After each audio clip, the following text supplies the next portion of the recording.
Ogni volta che mi trovo Cada vez davanti que me a sitúo queste frente a la telecamere cámara insieme con junto a voi vosotros per para relatar la raccontare historia de storia la della Iglesia Chiesa Católica, cattolica, sono me asaltan sicuramente dos preso da un emociones. doppio sentimento. Quello di Por una un lado, gioia la grande gran di alegría de poter poder narrar raccontare quello nuestra che è la nostra historia, storia, la la historia storia de di 2000 2000 años anni de di cristiandad. cristianità. Ma dall'altra Y por otro parte lado, trovo lo anche difícil que la resulta difficoltà eliminar de a la narración eliminare dal a racconto algunos alcuni personaggi personajes che que sicuramente ciertamente sono también son anche importantes en significativi esta historia. all'interno di questa storia. Raccontare Narrar 2000 2000 años anni de di historia storia en in breve tiempo ha il tiene limite un límite di y dover hace fare que sea una sintesi. necesario Sarebbe stato sintetizar. anche bello Habría sido raccontare perfecto poder in contar maniera più detalladamente ampia el enfrentamiento entre Thomas grande Becket, scontro arzobispo fra de Canterbury, Tommaso Becket, y su rey, arcivescovo di Enrique I. Canterbury, e il suo re, su una Ejemplo questione de un che abbiamo già problema visto que hemos tante visto muchas volte, veces, ribadire afirmar la libertà libertad di de acción azione de la della Iglesia, Chiesa, il la relación rapporto entre la fra Iglesia la y su Chiesa, obispo, il suo vescovo, entre el fra obispo il suo vescovo y el Papa. e il Papa. E Tommaso Tomás Becket es un è ejemplo. uno di questi esempi. Tras su enfrentamiento con el rey, Tomás Becket deja Inglaterra y se dirige a Francia.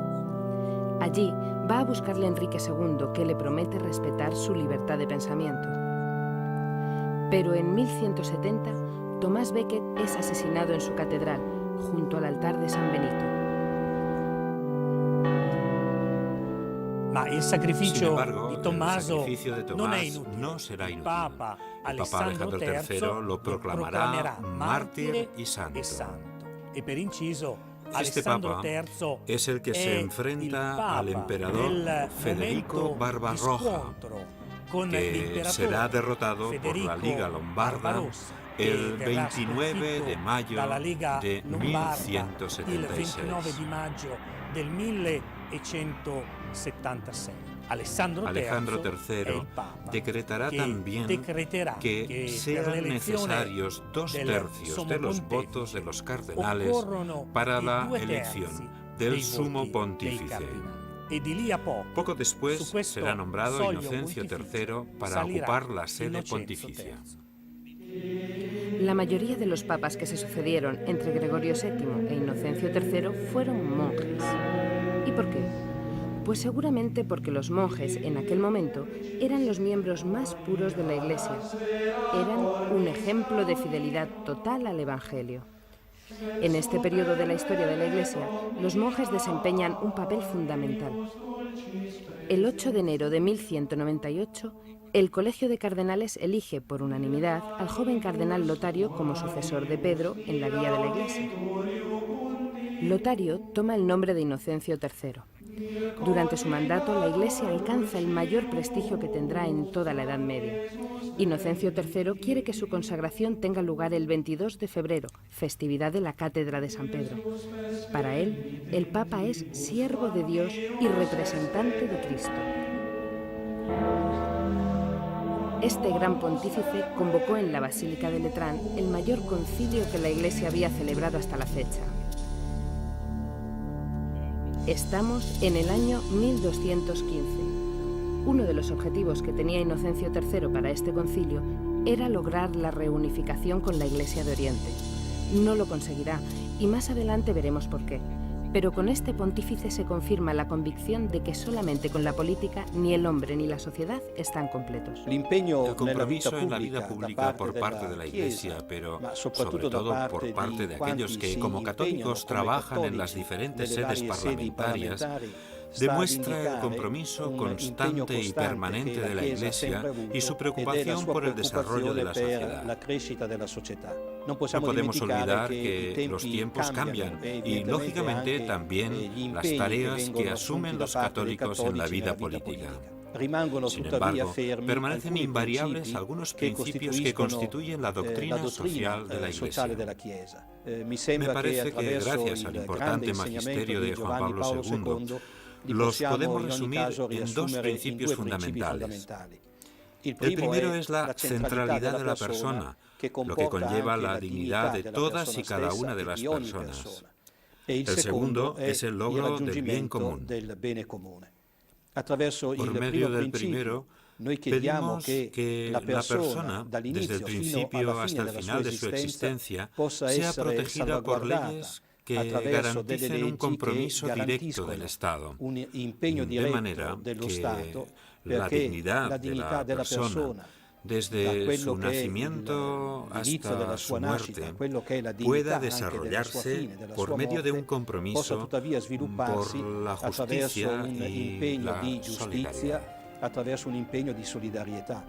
Y esto lleva al segundo principio, que es la consecución del bien de todos. Creemos que el legislador, gracias a nuestro esfuerzo, debe mostrar los diferentes posicionamientos, las diferentes leyes y, por tanto, tener en cuenta las orientaciones culturales que las sostienen. Tiene que considerar de una manera profunda que no solo es necesario buscar la solidaridad con todos, sino que hay que conseguir el bien de todas las personas, es decir, procurar la consecución de un bien que supera todos los puntos de vista parciales que satisfacen solo a algunos grupos contentos. En las ciudades europeas de aquella época, a menudo hay un contraste muy llamativo entre la miseria del pueblo y la ostentación de riquezas y bienestar de muchos eclesiásticos, los cuales llevan una vida muy opuesta a lo que predican. En este contexto, el malestar de los humildes y puros se hace protesta, y la protesta, herejía. Esto es lo que pasó con Pedro Baldo en Lyon, que funda el movimiento de los valdenses, los cuales siguen existiendo en la actualidad y a los cuales ya en su día el Papa Alejandro III pidió que volvieran al seno de la Iglesia. También en Francia, en el sur, nace el mayor y más grande movimiento herético, los cátaros. Pero para comprender mejor lo que está sucediendo y cómo afronta la Iglesia el problema de las herejías, hemos de retroceder un poco. En España, el año 1120, en la ciudad de Caleruega, nace Domingo, hijo de Félix de Guzmán. Según cuenta la tradición, la madre de Domingo tuvo en un sueño la visión de un perro que salía de su vientre con una antorcha en la boca.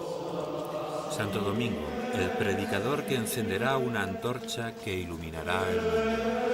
Siendo aún muy joven, estudia teología en Palencia. Se apasiona con la Sagrada Escritura, pero sobre todo descubre lo que es la miseria. Algo más al sur están los sarracenos, que aún oprimen a las antiguas poblaciones cristianas. Quien se resiste es asesinado o convertido en esclavo. Y muchos de los que huyen hacia el norte encuentran refugio precisamente en Palencia. Como sacerdote, Domingo sigue a todas partes a su obispo, incluso a Roma. En el año 1206, cuando el Papa Inocencio III solicita la ayuda de los mejores hombres de la Iglesia para combatir la herejía albigense, Domingo se ve involucrado en un dramático enfrentamiento. Albi, de donde viene la palabra albigense, es una pequeña ciudad del sur de Francia en la que viven una gran cantidad de herejes cátaros conocidos como albigenses. Estos propugnan la vuelta al cristianismo de los primeros tiempos, tal y como lo vivían, pobremente, los primeros apóstoles. Los cátaros habían surgido como iglesia separada años antes, alrededor del 1140, en Colonia, Perigord, la zona de Narbona e Inglaterra. El catarismo hay que considerarlo como una nueva religión. En efecto, los cátaros enseñaban que el mundo había sido creado por un Dios malvado o, en cualquier caso, por el diablo, contrapuesto al Dios bueno. Y este Dios malvado era, según los cátaros, el Dios del Antiguo Testamento, al cual se oponía el Dios del Nuevo Testamento. Esto les llevaba a una serie de interpretaciones particularmente radicales. Por ejemplo, que el matrimonio era malo. ¿Por qué? Porque a través del matrimonio nuevas almas caían en el mundo material para llevar una vida de miseria e infelicidad. Santo Domingo, en su viaje de Tolosa hacia Roma, había atravesado el sur de Francia y había podido contemplar en primera persona el contraste entre los herejes, que predicaban sencillez y pobreza, y los predicadores de la Iglesia, que hacían ostentación de sus riquezas y hablaban un lenguaje lejano para la gente común. Domingo no cierra ciertamente los ojos ante el complicado y sangriento enfrentamiento que observa, pero no participa en él. Y no solo porque no empuña la espada. Está convencido de que la manera de tratar con los herejes ha de ser otra bien diferente. Inocencio III encarga a Santo Domingo la misión de ir a predicar a los herejes. Porque Santo Domingo, antes que predicador, es un testimonio de la fe.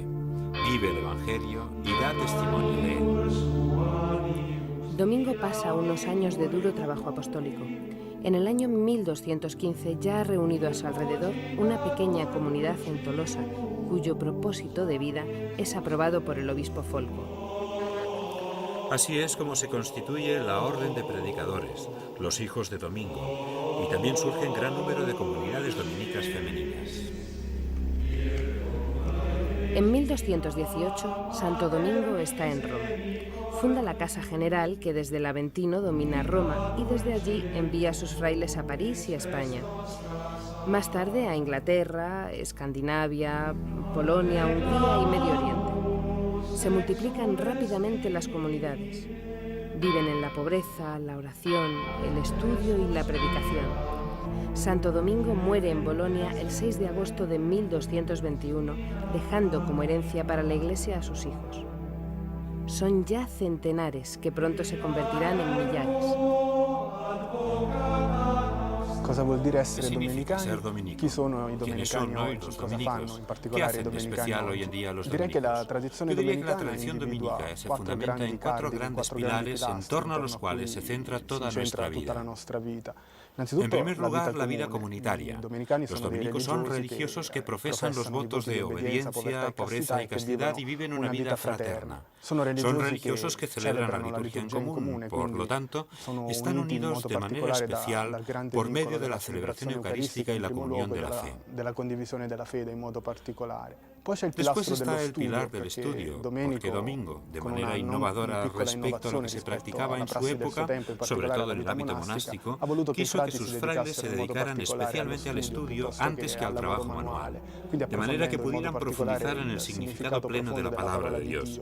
Y está también el pilar de la predicación. Tanto es así que la Orden de los Dominicos se llama de manera oficial Orden de Predicadores, ya que se dedicó desde el principio a la misión de evangelizar, de anunciar la palabra de Dios. No muy lejos de Roma, en Asís, nace en el año 1181 otro gran santo. Igual que Domingo, influirá poderosamente en la historia de la Iglesia hasta nuestros días. Se trata de San Francisco y nace en la misma época en que Santo Domingo funda su orden de predicadores. Francisco nace en el seno de una rica familia de mercaderes. Muy pronto descubre que la mayoría de la población está formada por pobres y que, alrededor de los muros de las ciudades, viven multitud de pordioseros. Decide cambiar de vida. Se refugia en las ruinas de la antigua iglesia de San Damián, en la cual le habla el crucifijo que allí existe. Reconstruye mi iglesia, le dice Jesús. Y para poder obedecer mejor a Jesús, en una sociedad en la que la vestimenta es uno de los principales signos de relevancia social, Francisco se desnuda.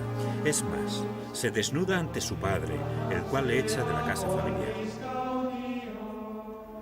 Y se hace hermano de los leprosos y mendigos, con quienes comienza a convivir, e invita a todos los que se encuentran, hombres, mujeres, autoridades, sacerdotes, religiosos y obispos, a convertir sus corazones a Cristo. E anch'io ho incontrato Francesco. Yo también he encontrado a Francisco y he convertido mi corazón a Cristo, al igual que miles y miles de hombres y mujeres que han encontrado y siguen encontrando a Francisco. E continuano ad incontrare Francesco. En la primera regla, aprobada todavía verbalmente por el Papa Inocencio III, Francisco prescribe a sus frailes que no han de poseer nada, solamente un cesto, un par de sandalias y una cuerda para sujetar la túnica por la cintura. Sí, nosotros los franciscanos creemos que el proyecto de vida de Francisco es muy actual, porque propugna la adhesión a unos valores, a unos ideales, por parte de hombres profundamente libres, pobres. Es decir, un espacio abierto a la intervención de la acción del Espíritu Santo, pero también de los hermanos y de la historia, para anunciar el Evangelio. Francisco se basa en el Evangelio de Juan para proponer que, antes que nada, sea evangelizante la vida de los frailes y después intervenga la palabra. Y creo que esto es muy importante en la actualidad porque, como decía Pablo VI, el hombre moderno busca el testimonio. Entre los que siguen a Francisco está Clara, una muchacha de Asís. Junto a otras mujeres decide hacerse fraile. Bajo la guía de Francisco, da vida al movimiento franciscano femenino, las Clarisas, las hermanas de Clara.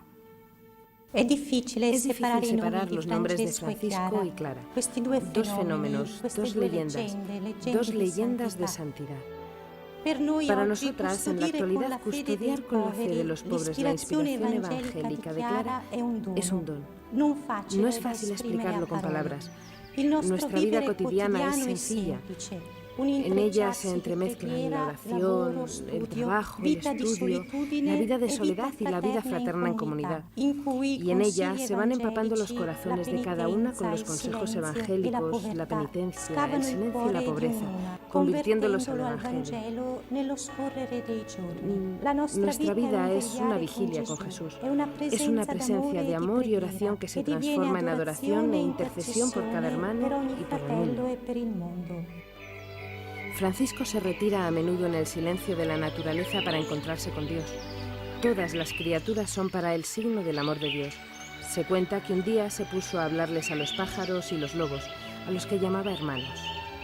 Hace voto total de obediencia al Papa, pero este voto, en lugar de someterlo a las vicisitudes de su tiempo, le hace más libre para criticar a quienes traicionan a Cristo. Porque San Francisco, centra su vida en la oración y en la contemplación. Y este es el secreto de su libertad.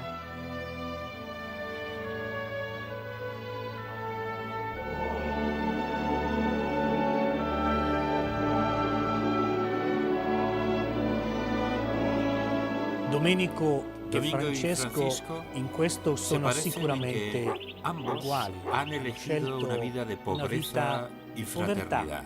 Di fraternità. Questi due uomini, Francesco e Domenico, sono il simbolo di una chiesa che fatta da uomini ne vive tutte le miserie e testimonia l'amore assoluto. Francesco non è un moralista. Francesco è un uomo libero che vuole raggiungere il bene nel dialogo con tutti, ma riconoscendo a Dio come il bene, il sommo bene, el único bene. Los hermanos de Francisco van de dos en dos, donde él los envía a pedir limosna. Y anunciar el Evangelio. El fruto que obtienen se distribuye inmediatamente entre los pobres, sin que nada quede en sus manos. Como pobres llegan a Francia, Inglaterra, Irlanda, Alemania, España, a todas las regiones de Italia e incluso a las tierras dominadas por los musulmanes, arriesgándose a ser hechos prisioneros, esclavos o sufrir el martirio. 5 hermanos enviados a evangelizar en el Marruecos musulmán son descubiertos y asesinados en enero de 1220. Cuando llevan sus cuerpos a Portugal, son proclamados mártires.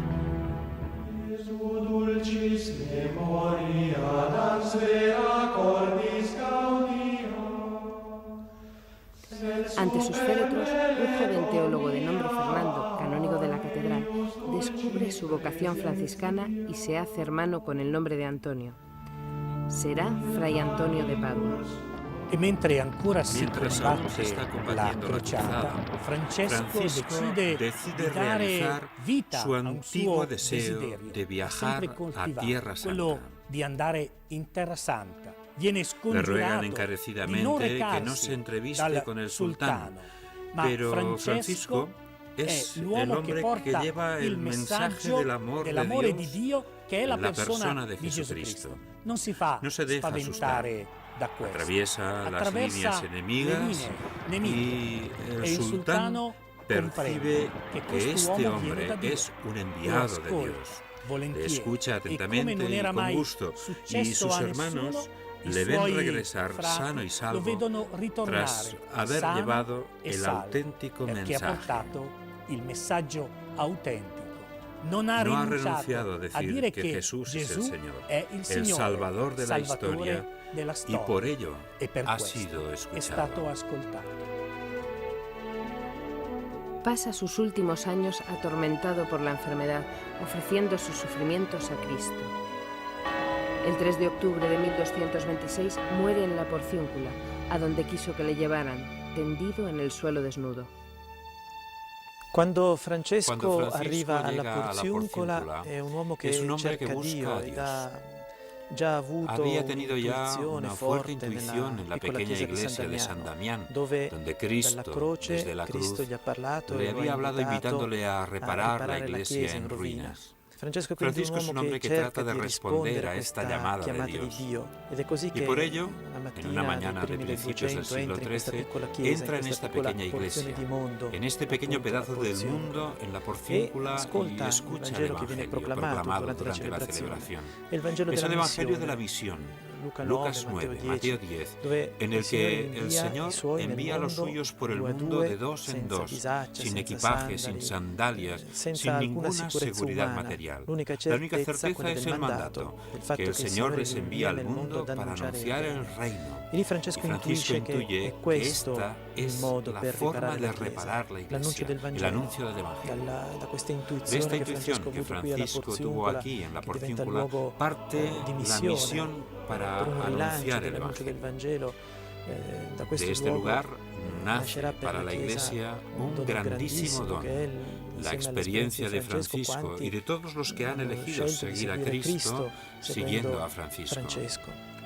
Francisco es un don cuya belleza sigue resplandeciendo en la vida de la Iglesia.